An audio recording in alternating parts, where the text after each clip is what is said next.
El criminalista nocturno.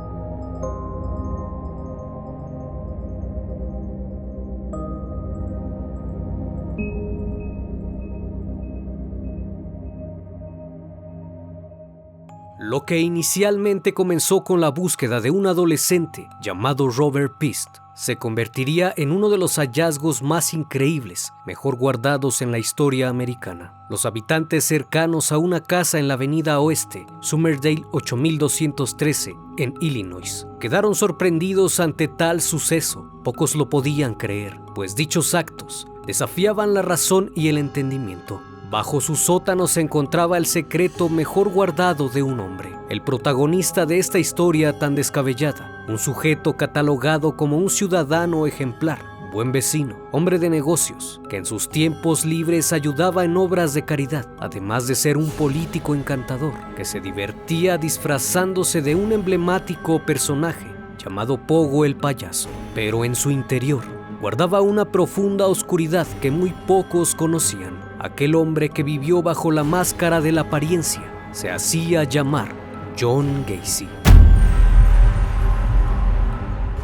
John Wayne Gacy nació el 17 de marzo de 1942 en Chicago, Illinois. Era el segundo de 3 hijos. Fue el único varón hijo de John Stanley y Marion Gacy. Su padre era un hombre alcohólico y machista que golpeaba e insultaba a su hijo y a su esposa. Siempre se dirigía con burlas a su hijo John, pues le decía que era una nena, ya que era un niño con sobrepeso, de voz afeminada, que se comportaba en ocasiones como una mujer, por lo cual su padre, decepcionado de su poco carácter, lo despreciaba y aprovechaba cualquier ocasión para insultarlo, y siempre le decía que se comportara como un hombre. Desde pequeño sufrió el rechazo de su progenitor. Aún así, él lo amaba profundamente y trataba de llamar su atención desesperadamente, por lo que hacía todo lo que él le dijera. Es así que en un intento por separarlo de las mujeres de su hogar, lo comienza a llevar a pescar, pues esta era una de las actividades favoritas del padre de John. Aún así,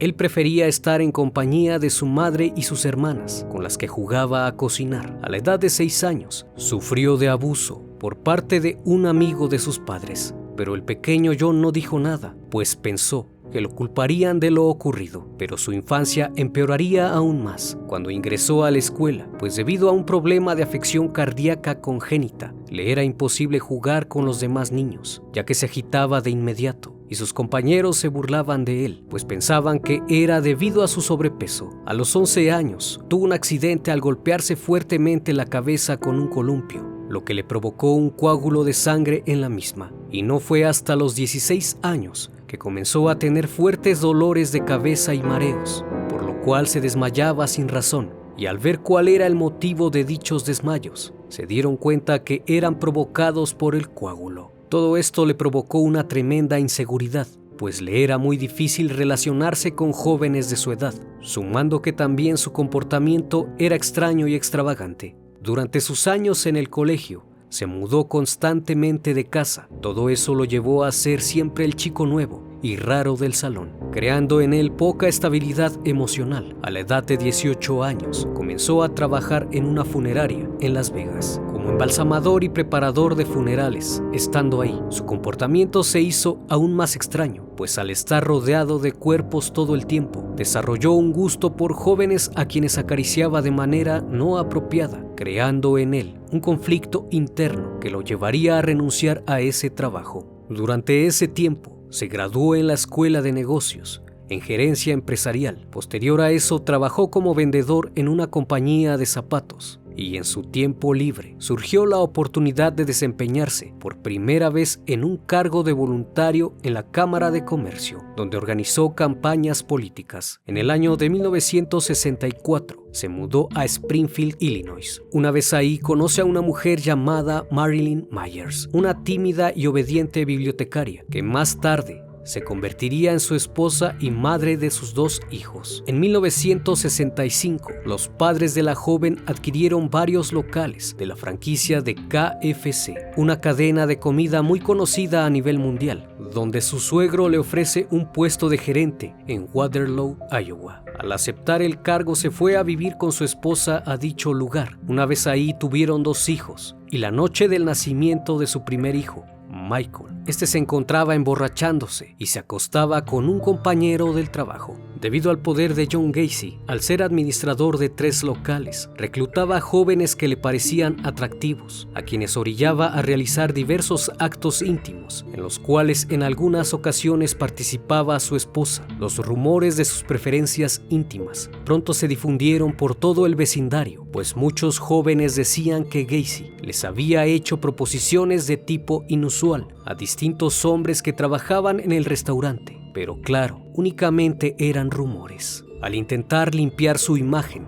este se inscribió en organizaciones caritativas de la zona. Al ser un hombre de familia, miembro reconocido y admirado de su comunidad, fue nombrado honorable vicepresidente de la organización Jaycees de Waterloo en el año de 1967. Hasta ese momento de su historia, John Wayne Gacy era en apariencia un hombre perfecto, una persona honorable y caritativa, además de profesional, que inspiraba el respeto de toda su comunidad, a pesar de los rumores. Aunque todo se había convertido en apariencia, pues muy en el fondo era una persona muy distinta, pues se había convertido en alcohólico, consumía drogas y era regularmente infiel a su esposa. Debido a que tenía fantasías y deseos con otros hombres, se le ocurrió la idea de construir en su sótano una habitación donde pudiera invitarlos a beber y así poder mantener intimidad sin que nadie se diera cuenta. Una tarde, mientras su esposa se encontraba de viaje con sus hijos, Gacy invitó a su casa a un joven de 15 años. Se trataba de Donald Burris, a quien engañó diciéndole que le pondría una película que jamás olvidaría. Al entrar al domicilio de Gacy, este le ofreció una bebida, hasta llegar al punto de que el joven se encontraba bastante ebrio. Entonces le puso una película para adultos y lo obligó a tener intimidad. El adolescente lo hizo y luego lo amenazó con privarle de la vida si le contaba a alguien. Sin embargo, cuando llegó a su casa, inmediatamente les contó a sus padres lo que John Gacy le había obligado a hacer. Días después, lo denunciaron ante las autoridades, por lo que fue detenido y llevado a un tribunal, donde trató de defenderse, alegando que eran acusaciones falsas y que estaba siendo víctima de una estrategia por desprestigiar su imagen. Posterior a eso, contrató a un hombre para golpear a Donald. Fue esto lo que le jugó en contra, ya que hubo mucho cuestionamiento sobre su inocencia. El juez solicitó hacerle un examen psiquiátrico debido a su comportamiento tan extraño y explosivo. Ahí se dictaminó que indudablemente sufría de trastorno de personalidad antisocial y pese a sus intentos fallidos de declararse inocente, fue declarado culpable en 1968 a 10 años en la prisión de máxima seguridad de Iowa, al final aceptando que sí mantuvo intimidad con el joven, pero que él había sido la víctima, ya que Donald acudió a su casa en búsqueda de favores íntimos. Una vez en prisión, se comportó con mucha rectitud e incluso se hizo cocinero de la penitenciaría y poco a poco se fue ganando el respeto de los demás, por lo que luego de 18 meses, en el verano de 1970, fue dejado en libertad condicional, a expensas de que una vez saliendo, cumpliera otros 12 meses bajo vigilancia. Tras salir de prisión, su mujer le solicita el divorcio, a lo que él accede sin ningún problema y toma la decisión de no volver a ver más a sus hijos. Así que prefiere regresar a Chicago, Illinois, su lugar de nacimiento, donde fue acogido por su madre. Es ahí donde Gacy recibe la noticia de que su padre había muerto de cirrosis debido a su alcoholismo. Pero la historia de John Gacy como asesino apenas tendría su comienzo, debido a que en ese estado nadie conocía sus antecedentes penales. Le solicitó ayuda a su madre para comprar una casa en la avenida Oeste Summerdale, 8213, en Chicago. Al llegar fue bien recibido por los vecinos, pues muchos veían en él a un hombre ejemplar, una persona muy amable, que en reiteradas ocasiones organizaba reuniones en su casa, cocinaba barbacoa y, por si fuera poco, se disfrazaba de payaso para entretener a los niños y jóvenes del vecindario. Lo que pocos sabían era que detrás de ese personaje se escondía una malvada y depravada intención.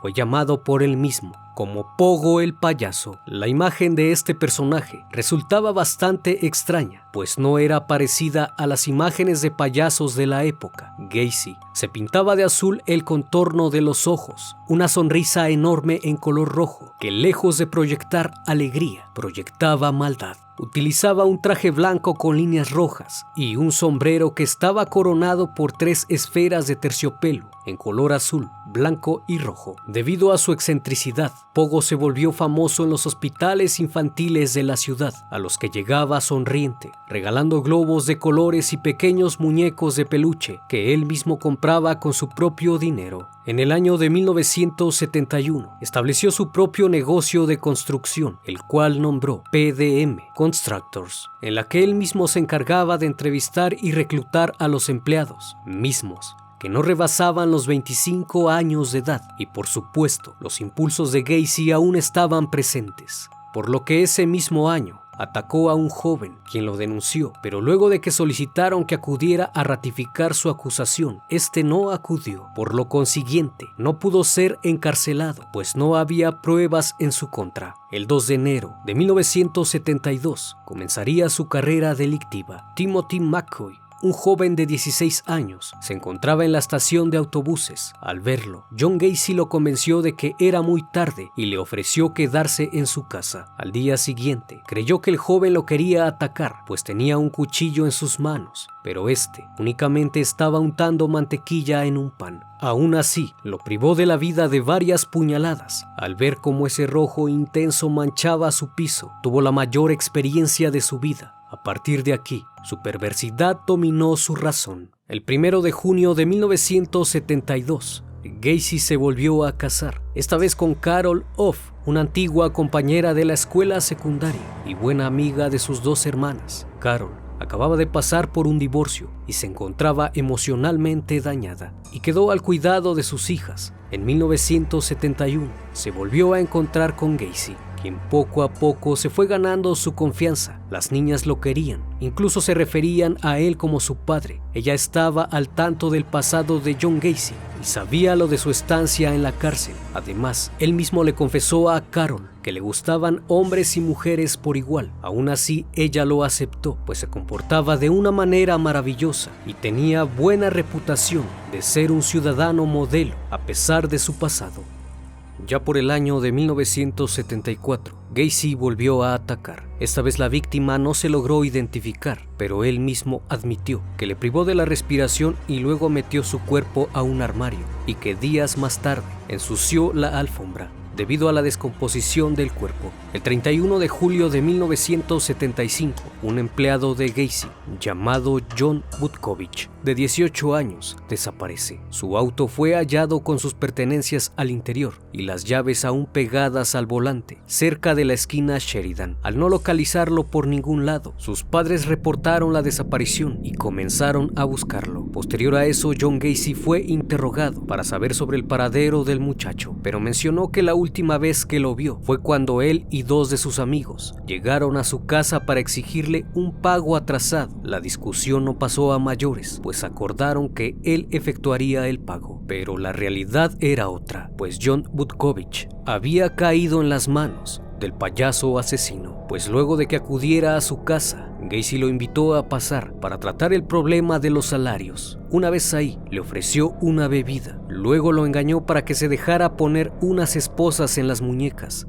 ya que era parte de su acto como payaso. Horas más tarde, el cuerpo de Butkovich se encontraba en su garage, pues tenía la intención de enterrarlo en su jardín, pero ante el inesperado regreso de su esposa e hijastras, enterró el cuerpo debajo del piso de concreto del garage, ya que inicialmente había cavado un hoyo para colocar una baldosa de drenaje. Debido a su popularidad como Pogo el payaso y a la abundante prosperidad de su empresa, comenzó a organizar asados en su jardín, donde donde acudían más de 300 personas. Al término de la comida, siempre le hacían mención del mal olor que salía debajo de su casa. Entre risas y sarcasmo, decía que eran las cañerías que emanaban ese olor. La carrera de John Gacy iba en ascenso. Se unió al Partido Demócrata y llegó a tener cierta presencia a nivel local, además de que sus encuentros con hombres eran más frecuentes. En 1976, Carol decide terminar con su matrimonio, puesto que ella mencionó que no tenían relaciones íntimas y que muchas veces lo sorprendió viendo revistas con contenido explícito de hombres, además de videos y cosas extrañas, agregando que casi nunca estaba en casa y la mayoría de las veces lo veía con jóvenes en su auto. Además, empezó a percatarse de un fuerte olor que salía de la casa.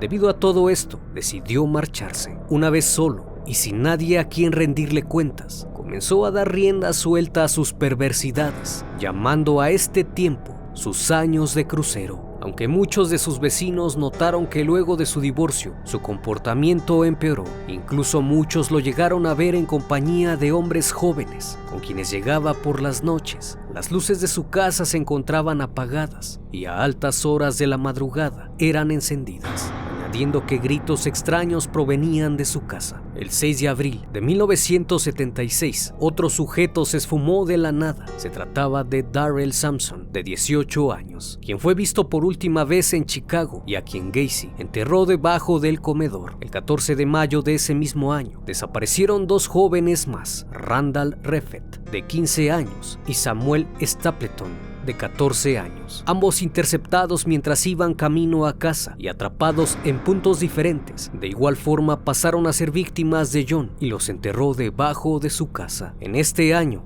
de 1976, su actividad criminal se incrementó, dando como mínimo un número aproximado de 12 víctimas. El 3 de junio acabó con Michael Bonin, de 18 años, a quien enterró debajo del dormitorio de invitados. 10 días después, atacó a William Carroll, de 16 años. De igual forma, fue puesto bajo la casa de Gacy. El 5 de agosto, Jimmy Hackenson, de 17 años, desapareció luego de efectuar una llamada a su familia.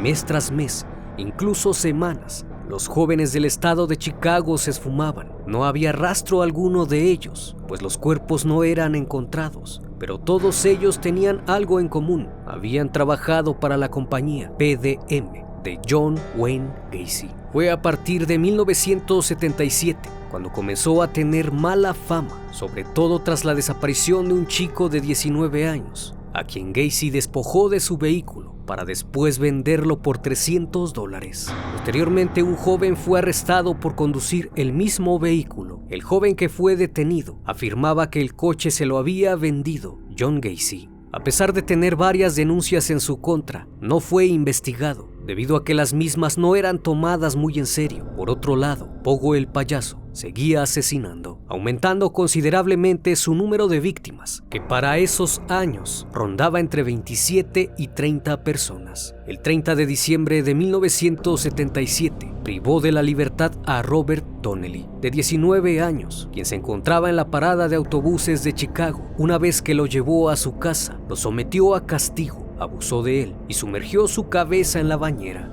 hasta el punto de que el joven le suplicara que acabara con su vida. Después de un par de horas, lo liberó y le dijo que aunque acudiera a la policía, esta no le creería. Aún así, el joven acudió a denunciarlo y el 6 de enero de 1978 acudieron a interrogarlo. Por supuesto, él negó todas las acusaciones, insistiendo que todo había sido consensuado. Increíblemente, la policía le creyó y lo dejaron libre. El 21 de marzo, Gacy atrajo a Jeffrey Rignall, de 26 años, a su automóvil. Este sería uno de los puntos claves para acercarse a la detención del payaso asesino. Una vez al interior del vehículo, este lo durmió con cloroformo y lo llevó a su casa, donde lo torturó hasta dejarlo inconsciente. Después de eso, lo abandonó en un parque de Chicago. A pesar de sus condiciones, logró identificar las calles por donde había pasado, llegando entonces hasta el 8213 de la calle West Summerdale. Dio parte a las autoridades y estas no tuvieron más opción que arrestar a Gacy y someterlo a un juicio por agresiones al joven. Sin embargo, salió bien librado y por si fuera poco, la reputación de John Gacy subió en ese mismo año, cuando le fotografiaron apretando la mano de Rosalynn Carter, la esposa del presidente. El encuentro con ella se produjo el día del desfile por la Constitución, que tiene lugar el 6 de mayo en Chicago para conmemorar el comienzo del sistema democrático en Polonia. Gacy fue responsable del desfile y la señora Carter colocó su fotografía en su despacho a la vista de todos. También fue fotografiado estrechando la mano del alcalde de Chicago, Michael Bilandic, y colocó también la foto en su oficina. Llegó el punto en que se sintió completamente invisible para las autoridades, pues su faceta de buen ciudadano le había ayudado para crear una de las historias más increíbles jamás vista en los Estados Unidos. Habían sido tantas las víctimas que ya no cabían más cuerpos en su casa, por lo que pensó que debía usar el ático para esconderlos. Pero luego analizó la situación y optó por deshacerse de sus víctimas, arrojándolas al río. En diciembre de 1978, un par de vecinos lo visitaron para solicitarle que hiciera algo con el olor a putrefacción que empezaba a filtrarse por las ventanas del vecindario, a quienes le contestó que él mismo se encargaría de limpiar las cañerías, pues había notado un nido de ratas muertas. El último actuar de John Gacy ocurrió el 11 de diciembre de 1978, luego de que este visitó una farmacia para discutir su remodelación. Un joven de 15 años llamado Robert Pist escuchó que era un contratista que a menudo buscaba adolescentes para realizar dichos trabajos y que además eran bien pagados. Entre la conversación, Gacy se acercó al muchacho y le dijo que si estaba interesado le pagaría $5 por hora, casi el doble de lo que ganaba en la farmacia, por lo que aceptó su propuesta. Por otro lado, la madre de Robert esperaba a su hijo afuera del establecimiento, ya que terminando su turno irían a festejar su cumpleaños. Al salir le pidió a su madre lo esperara un momento, ya que un contratista quería hablar con él sobre un trabajo. Salió a las 9 de la noche y Gacy lo llevó a su casa, donde lo asesinó. Una vez que el joven no llegó a su casa, su madre decidida reportó su desaparición. Ahí le informó a la policía que no supo más de su hijo, luego de que éste se fuera con un contratista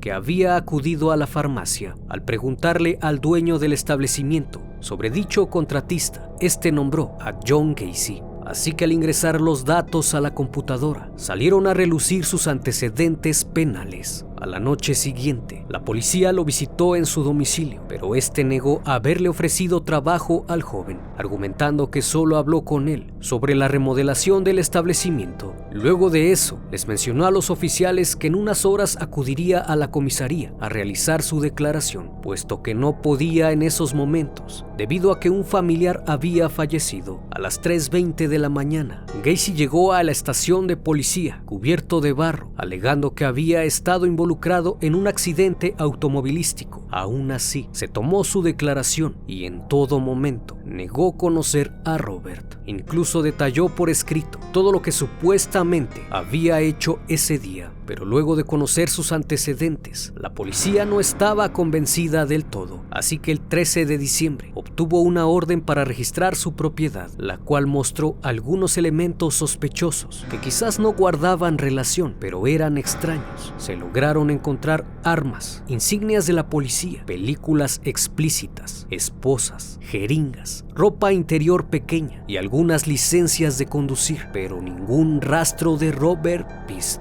Mientras continuaban con la investigación, se tomó la decisión de vigilar a John Gacy, así que comenzaron a armar el rompecabezas y se dieron cuenta de que en realidad este individuo indiscutiblemente escondía algo, pues no era habitual que la mayoría de los jóvenes que trabajaron para su compañía hubieran desaparecido. Así que cuando la policía envió a los perros de búsqueda a la casa del sospechoso, estos lograron rastrear el olor de Pist en el asiento del pasajero. Ya para el 18 de diciembre, parecía que todo se desmoronaba.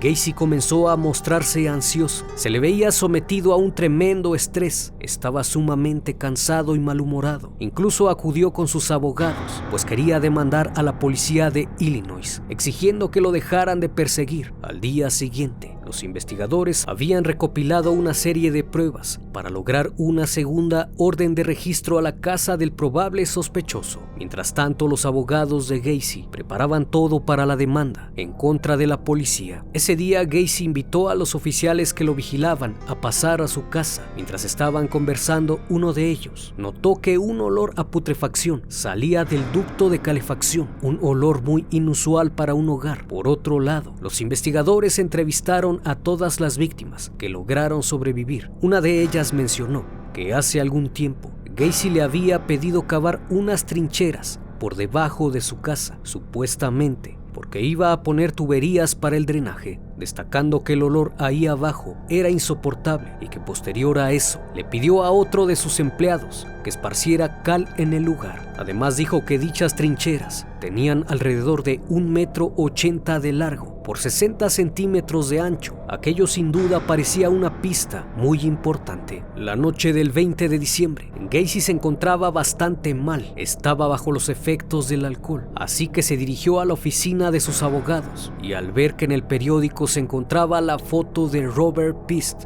les dijo que a ese chico lo había arrojado al río. Luego admitió haber privado de la vida por lo menos 30 personas. Entre la confusión y el estrés que tenía, mencionó muchas cosas que no tenían sentido, que al principio pensaron que eran una mentira. Luego se fue de ahí y condujo a la casa de un compañero contratista, a quien le confirmó lo dicho anteriormente, agregando que había sido un chico malo. A la mañana siguiente, apenas recordaba lo que había hecho. Los detectives de vigilancia dijeron que lo veían muy mal y que debido al estrés podía quitarse la vida, por lo que se les ocurrió la idea de arrestarlo por posesión de sustancias ilícitas para mantenerlo bajo custodia mientras registraban por segunda vez su domicilio. A las 4:30 de la tarde del 21 de diciembre, el juez Marvin Peters concedió la solicitud de la orden de registro de la propiedad, así que la policía se dirigió hasta ahí con la esperanza de encontrar a Robert Pist. Al ingresar al domicilio, encontraron el espacio de búsqueda lleno de agua, por lo que tuvieron que esperar hasta que se drenara.